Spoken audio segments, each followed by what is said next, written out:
ముందుగా ఏం చేయాలంటే ఈ లింగానికి చాలా మంది వచ్చి డైరెక్ట్ గా లింగం మీద పోసేస్తారు. అలా ఎప్పుడూ పోయకూడదు.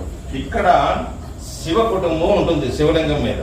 ఇక్కడ సాక్షాత్ విఘ్నేశ్వరుడు కూర్చుంటాడు, ఇక్కడ కుమారస్వామి కూర్చుంటాడు, ఈ చుట్టూరు పార్వతీదేవి కూర్చుంటారు, ఆ తర్వాత శివుడు ఉంటాడు. ఇప్పుడు వాళ్ళ శివ కుటుంబం అంటే ఏంటి? శివుడు, పార్వతి, వినాయకుడు, కుమారస్వామి. కాబట్టి మనం గణపతికి ఏం చేస్తాం? మొట్టమొదటి ప్రార్థన చేస్తామా లేదా?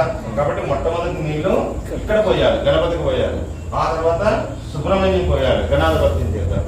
ఆ తర్వాత చుట్టూరు శ్రీమాత్రే నమః, శ్రీమాత్రే నమః, లేదంటే సర్వమంగళ మాంగళ్యే శివే సర్వ దశాదకే సైన్యేత్రయంబకే దేవీ నారాయణ నమస్తే అంటూ చుట్టూరు నీళ్లు పోస్తూ ఆ తర్వాత స్వామికి నమస్కారం చేసుకొని జలధారని విడిచిపెట్టాలన్నమాట. అప్పుడు అభిషేకం చేసినటువంటి పూర్ణ ఫలితం లభిస్తుంది. మనం ఏం చేస్తాం? డైరెక్ట్గా వస్తాము, లింగంతో డైరెక్ట్ నీళ్ళు పోసేస్తాం. అది తప్పు అనమాట.